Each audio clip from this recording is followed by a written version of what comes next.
Love, light, and blessings. Shamanic Awag Priestess here, and I'm doing the Only 10 Decks hashtag created by Katie Flowers. I'll make sure to link her original video in the description box. I've been watching all the VRs to this, and it's a really fun tag, and I love seeing what everybody's picking and things of that nature. So it has taken me a while to really go through, because there's no like honorable mentions. These are decks that you keep coming back to over a long period of time, that you've been working with, that you know intimately, and all of those things. So I'm going to stay true to that. There will be no honorable mentions, and I'm going to quickly explain why I picked each one. So it can only be 5 Oracle and 5 Tarot. So yeah, so I actually ended up picking 6 Tarot and 4 Oracle decks, but I stood within the number of only 10. And I'm going to do it in reverse. So I'm going to go by my 10th choice, 9, 8, 7, 6, 5, 4, 3, 2, and then you get to see which is my top choice. And so this is not necessarily my favorites when it comes to maybe reading myself or anything like that, because for those of you that don't know, I am a full-time tarot reader. So I'm a full-time root worker and psychic tarot reader. So this is like tarot and divination and things like that. Cartomancy is my full-time job. It's my 9 to 5, 40 hours a week job. It's what I do for work. It's what I love to do. It's how I support my family, and it's my source of income, and things like that. My mentorships, classes, all the things that I do. So spirituality literally is a part of me, but it's also the way that I sustain my family. So that's the perspective that I made my choices in this video.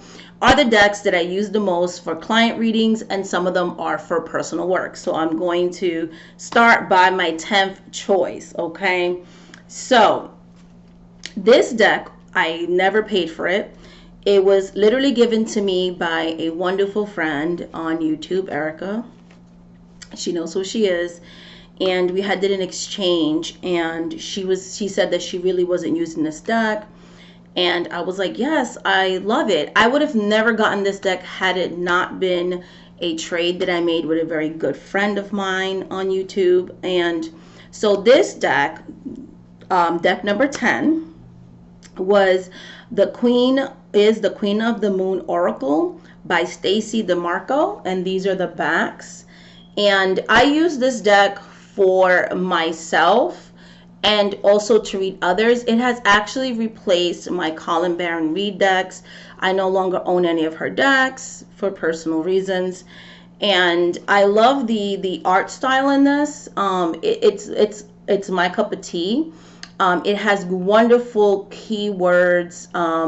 I love doing client readings with this, as well as for myself. When I'm doing like any type of mediumship or channeled messages or things like that, I tend to gravitate towards this deck. And it is just a beautiful, wonderful deck. I love the art style. Like, I personally feel that I can get lost in the artwork. There's just so many details. I love the keywords, and I have my own way of reading oracles, so I never looked at the guidebook. I don't even have the box. I don't even know what the guidebook is. When I use oracle or things like that, I more channel. And I really love using this deck. I also use it on my regular psychic readings too. Maybe I'll pull a card or something like that if I'm so inclined to do so. But yeah, I use this deck heavily for my professional readings, but I also can use this deck for readings for myself. And like I said, it's just beautiful. Like, it has a lot of really deep details and things like that. Like, it's really gorgeous. And there's also like diversity in the deck as well. There's some diversity in here, which is like, why not? And it's gorgeous. Like, I love it. There's nothing that I don't love about this deck. You know, it's a great reader for me. And it's the Queen of the Moon Oracle by Stacy DeMarco. So that's choice number 10. And like I said, it's just a beautiful, it has both positive and negative readings. So it's like, it's not just all love, light, and blessings. I tend not to like those types of oracle decks. I like decks that are balanced. I'm not into affirmations or anything like that. I'm someone that works both the right and left-handed path. So I tend to like things like that. This oracle deck, number 9, is a deck that I've never put away, that I've been using, just like the Queen of the Moon Oracle. It's one of my newer decks, but I've been using it extensively since like last year when I got it. And this one I've been having for years, almost as long as I've been reading professionally. And it's a personal deck. I do not use it at all for clients. I use it for myself, and I use it like all the time. Like if I could only choose one oracle deck to keep for myself, it's the Chakra Insight Oracle cards. It's a Blue Angel deck, and it's by Karen Sangster. Freaking love this deck. Love the guidebook, but I just love this deck in general. So how I use this deck is that I will, whenever I feel like I'm having some type of imbalance, or I need a spiritual cleansing or a spiritual bath or anything like that, I'll do a chakra checkup. And so this is my current message, really working on the throat chakra, so self-expression. And I was working on the heart chakra recently, so I'll actually do like meditations,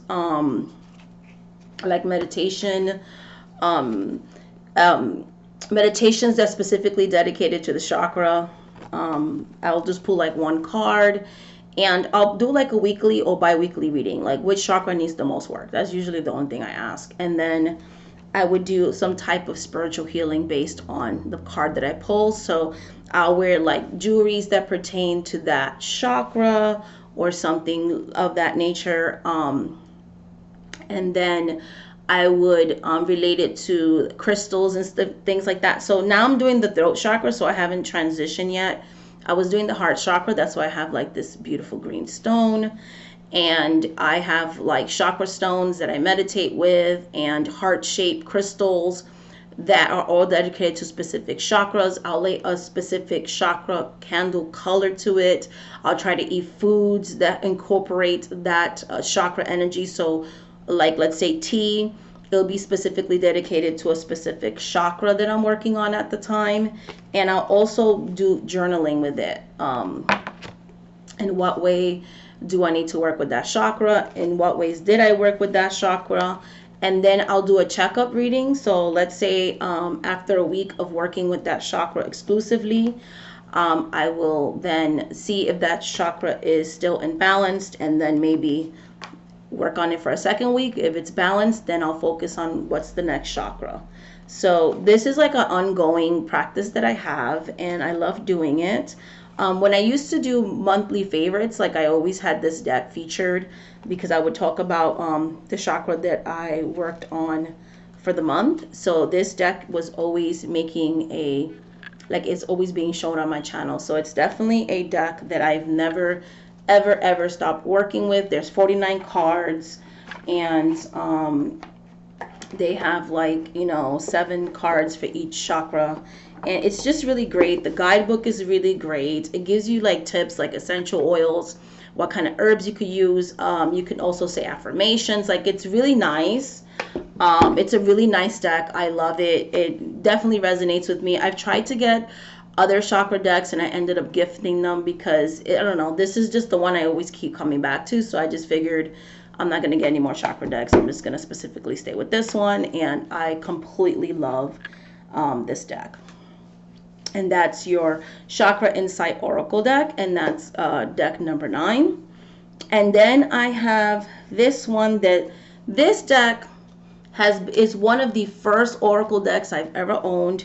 The original copy I don't have anymore. This is my backup copy because the original copy was unshuffleable. It was so tore up and worn from so much usage that I had to get a backup copy. And this deck I use all the time for client readings, but I am going to use an oracle deck.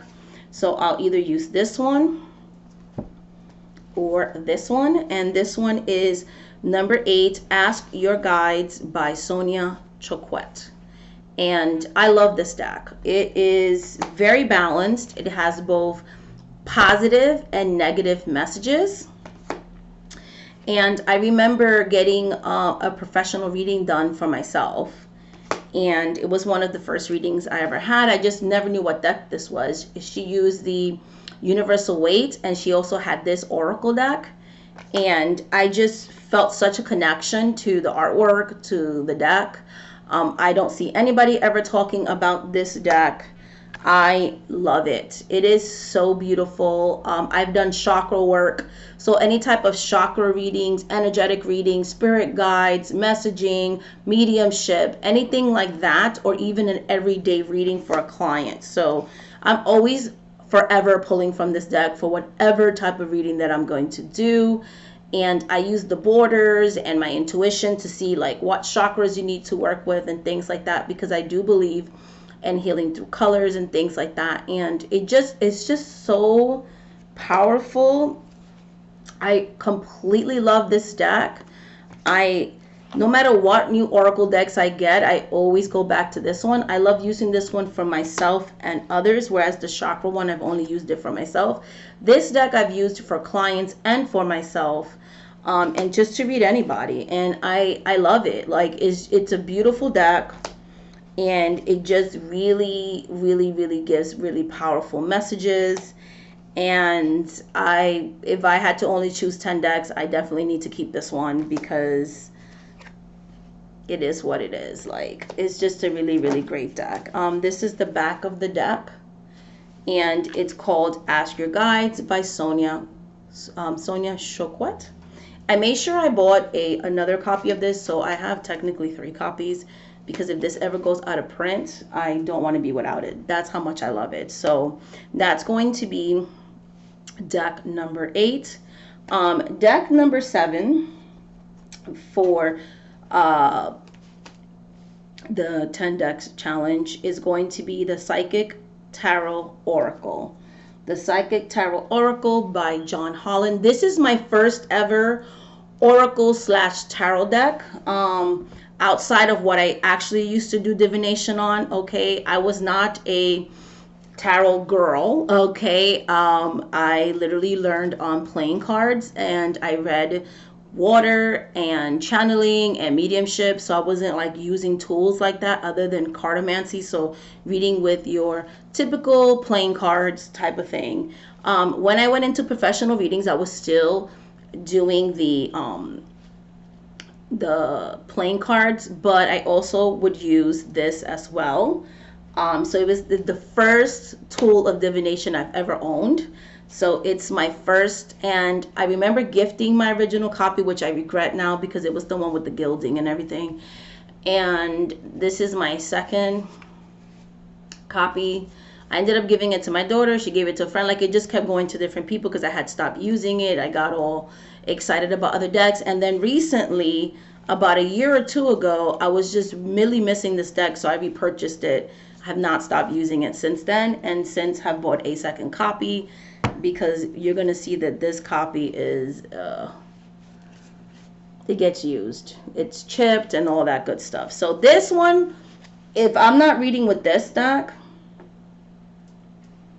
I'm reading with this deck, okay? I use these almost as much as each other. These are like Ask Your Guides and this one. This is my most highly used. This is my second, and that one is my third, okay? So yes, I love this deck so much. And it has chakras in it, so I love that as well. I love using this for any type of mediumship, regular psychic readings, spirit guide meds, like all those kinds of things. Like, I love this. I use this deck for myself, for clients. I love that it's balanced. So again, it's not all affirmations. It has both positive and negative messages, you know, obstacles and challenges. You can see like the edges are worn. Like, I use this all the time. And again, I read 5 days a week on a full-time basis. So this deck gets heavy use. And, you know, if I could only keep 10 decks, I would have to take this one because it's literally a working deck for me. It's a deck that I love using and I love getting messages. It's not necessarily like even my favorite art style, if I'm honest, but I don't know, like since the day I got this deck, it just spoke to me. And I remember doing my first professional reading with this deck, and it just gave the client a great reading. And I haven't stopped using it since then. It's a great deck. I love the backs of this deck too, like the purple. And yeah, so I'm definitely gonna continue using this one. It's a true blue deck. Like, it's my tried and true. It's my always forever deck. Yeah, so those are the 4 oracle decks that made the top 10 of my most used, my forevers. And literally, if I could only take 10 decks, those are definitely ones that have made the cut. And I literally changed this list like 5 different times and kept coming back to these decks. Okay, so that will be number 7, Psychic Tarot Oracle. Number 6 is a deck that I only have read myself with. Okay, so I don't do a lot of divination for myself other than like chakra reading or something like that. But when I do need to read for myself, this is the deck. This is one of the decks that I use the most. So there's 2, okay? So I'm going to share them with you. So this one's the Vision Quest, and it's gorgeous. Okay. And I love this deck. It is a deck I've been having for years. I always come back to it. I've read with it, like this card right here. I remember I was losing a really close friend and this card came up, and even just the artwork itself is so powerful. The types of readings that I get with this deck, it's not a yes, no, it's more of a like deep spiritual message for me. And I have Native American ancestry, so I have indigenous ancestry from my father and my great grandmother and things like that. So and I have some from my mom's side too, but yeah, so I have, you know, indigenous ancestry. I do, you know, I am a shaman, and I do practice native spirituality. And I don't know, I just love this deck, and I'm aware that this deck was not made by an indigenous person, but I love the artwork, so I couldn't separate the creator from the deck itself. And I just love how respectfully the characters, and I already showed that, sorry, the characters in the deck are portrayed, how indigenous people are portrayed. It's just beautiful, and I love it. And I can't see myself getting rid of the deck, to be honest. Like, I want to always have it, you know, in my collection, and it's just beautiful. And this is the back of the deck, and it's definitely a keeper for me. I've since put it in this because I just feel like it goes with this deck. And like I said, when I want to read for myself, I'll journal with this deck. But to be honest, the reason why I don't practice a lot of divination is I just talk directly to my deities, and I don't need like spiritual tools to do that. Like, they directly communicate with me. I directly communicate with my ancestors. But when I just want a tarot reading for like a look ahead, or I feel like, you know, I'm feeling cloudy and I just want confirmation of something that a spirit is channeling and telling me, I'll just pull like, you know, 3 cards and stuff like that. And it never fails. Like, I get confirmation with this. So, and that's your Vision Quest Tarot, and that's deck number 6. Okay, so that was Vision Quest. And the next deck that I'm going to be talking about is another deck that I like to use for myself. It's number 5, and it's the Hoodoo Tarot. So I have Native American, so indigenous ancestry, but I also have African, you know, our African ancestry, so African American ancestry, so from my mom. So I love this deck as well to, yes, I can communicate directly with my ancestors. So I work with Orishas, I work with Loas, and I have a separate practice with that as well. And so I don't need decks to communicate with them, but when I just need a reading to confirm dreams or whatever the case may be, and I'm feeling cloudy, I'll turn to the Hoodoo Tarot. I love the guidebook. I have loved this deck since it came out. This is not a yes or no either. This is more like, you know, when I'm just needing clarity on a situation. This deck just feels like an old family album.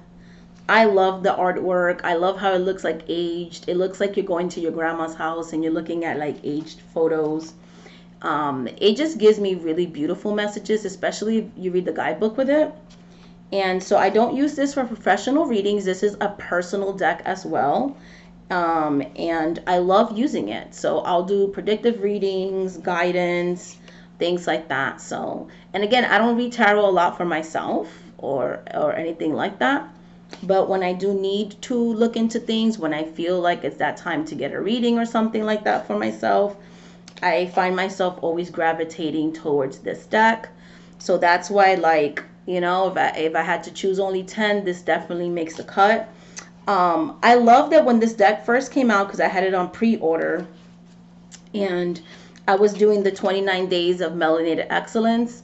And I love that some of the people that I featured on that series happened to be in this deck, because I purchased this deck without ever having looked at a walkthrough of it, and I just loved it so much from day one. Just putting it in my hands, the energy was so magical. I love that this deck is created by a Black woman, and it's very accurate, and I don't have anything negative to say about it, to be honest.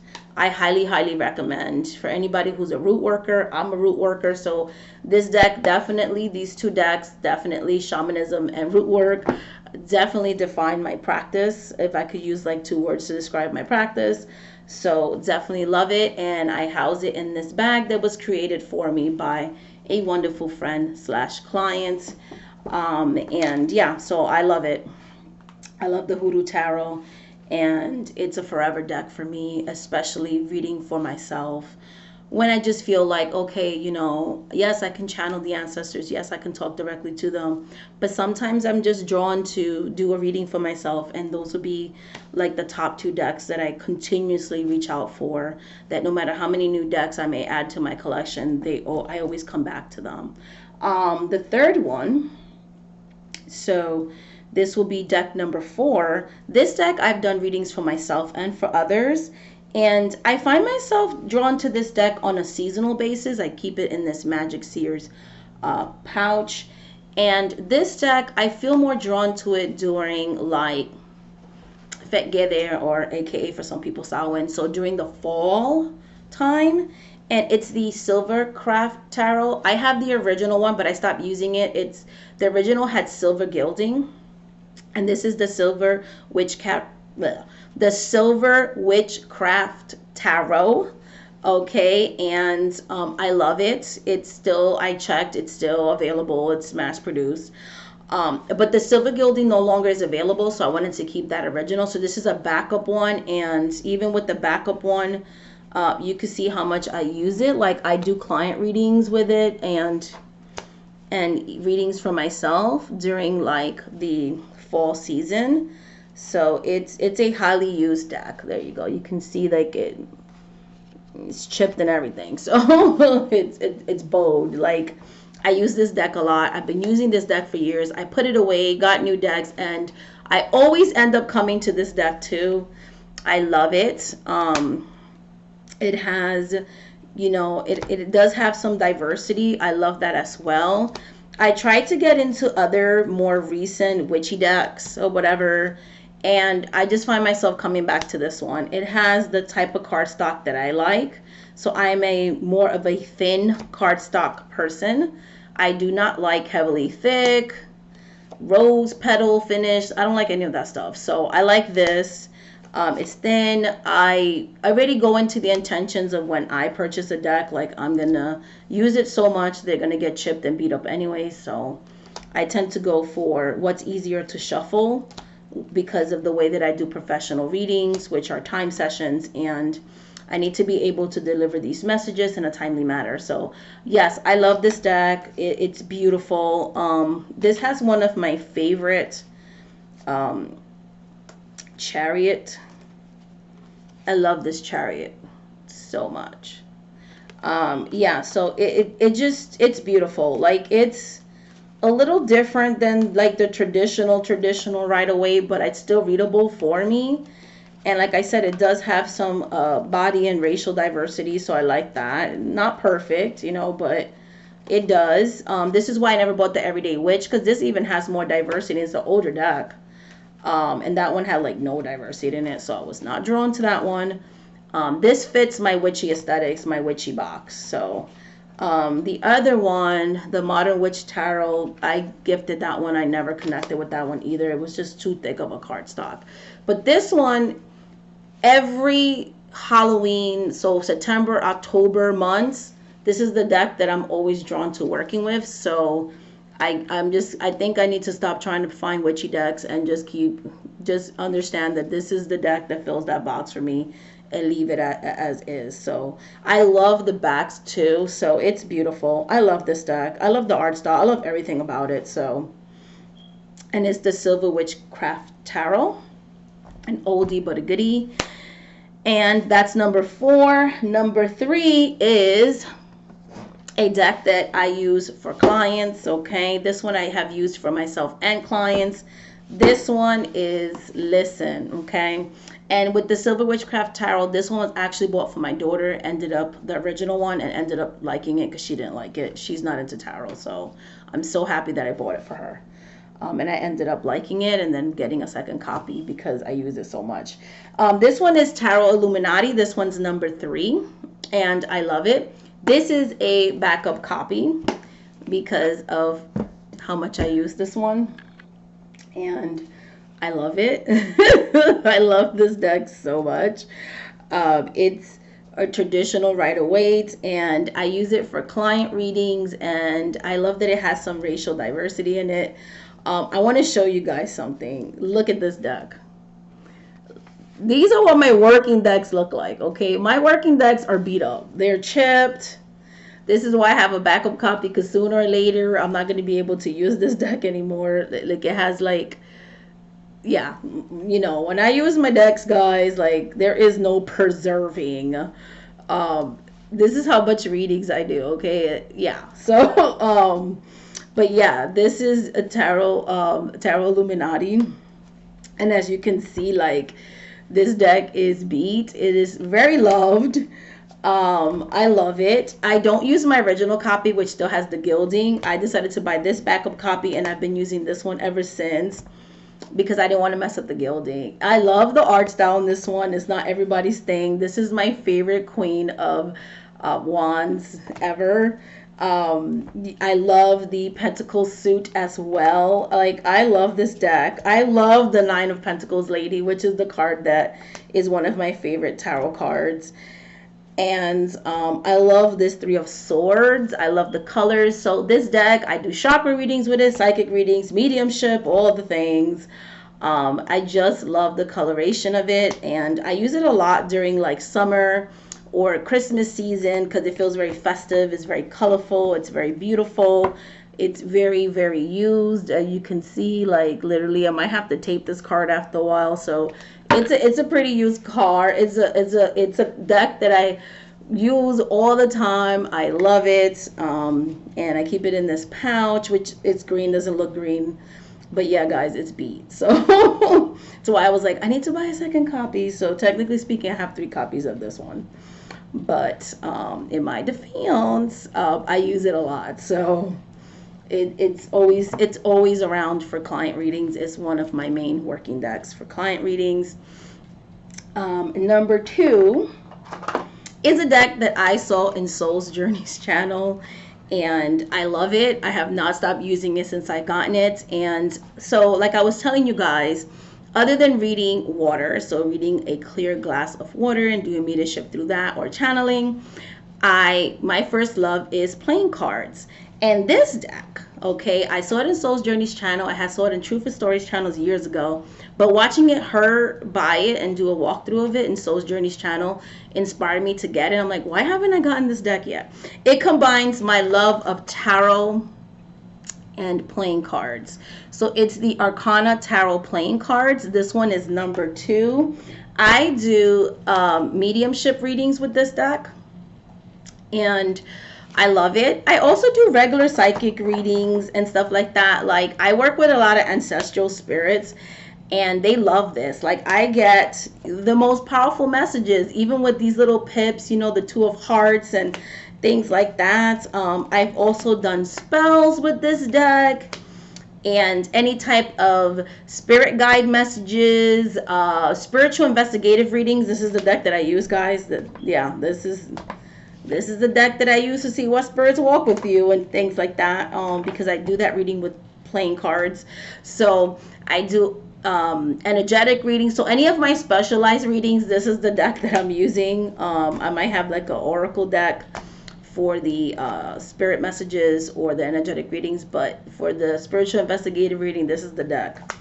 And people love that reading. They're like, how do you know these things? And it's very high vibrational for me to read with playing cards. Like, it's just, I cannot explain the energy or how the messages come, but this type of divination tool, like just playing cards, like, it just speaks to me on such a high vibrational level. So this literally combines my love of Rider-Waite-Smith and playing cards. I cannot complain. I freaking love it. So, and that's your Arcana playing, your Arcana Tarot playing cards. Okay, so love it. And that's number 2. And number 1 is my soul deck. I thought it was the Wheel of the Year. I love it. It's a piece of my soul. But I've come to realize over the years, my soul deck has always been, because the first reading I ever got by a professional was with the Universal Weight Tarot. So it has always been RWS, Rider-Waite-Smith, number 1. So I picked my favorite version because I have so many different versions of it.